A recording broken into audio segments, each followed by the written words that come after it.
जैसे काशी की कायाकल्प हुई है, अब तो बारी इसी ब्रजभूमि की।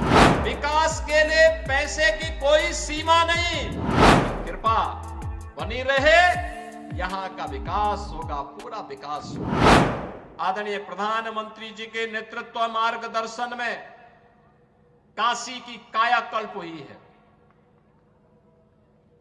अयोध्या में प्रभु रामलला के 500 वर्षों के बाद विराजमान होने के अवसर पर अयोध्या को त्रेता युग की तरह फिर से सुंदरतम नगरियों में से एक बनाने का काम किया है।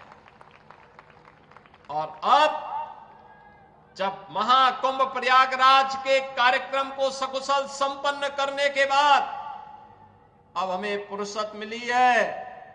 यद्यपि यहां कार्य पहले प्रारंभ हो गए थे, लेकिन इस बार हमने बजट में विशेष प्रावधान कर दिया है।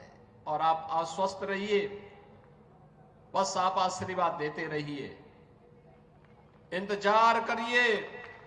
जैसे अयोध्या आज सुंदरतम नगरी बन गई है, हमारा प्रयागराज सचमुच तीर्थों का राजा बनकर के चमकता हुआ दिखाई दे रहा है। दीप्यमान सूर्य की रूप में पूरी दुनिया को दिखाई दे रहा है। महाकुंभ की सफलता उसका एक उदाहरण है। जैसे काशी की कायाकल्प हुई है, अब तो बारी इसी ब्रजभूमि की है। मथुरा, वृंदावन, बरसाना, गोकुल, नंदगांव, गोवर्धन, बलदेव, ये सभी पे विकास के लिए पैसे की कोई सीमा नहीं।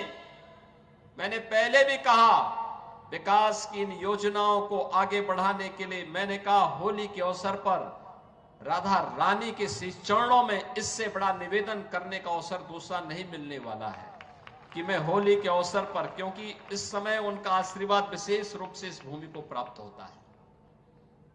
और इसीलिए इस अवसर पर मैं उनके चरणों में, श्री चरणों में अपने सभी माननीय जनप्रतिनिधियों के साथ, पूज्य संतों के सानिध्य में निवेदन कर लूं और इस बात के लिए आश्वस्त कर लूं कि उनकी कृपा बनी रहे, यहां का विकास होगा, पूरा विकास होगा। जैसे अयोध्या में, जैसे प्रयागराज में, जैसे काशी में, जैसे मां विंध्यवासिनी धाम में आपको दिखाई दे रहा है, यही हर विकास के कार्य यहां पर इसी रूप में आगे बढ़ेंगे।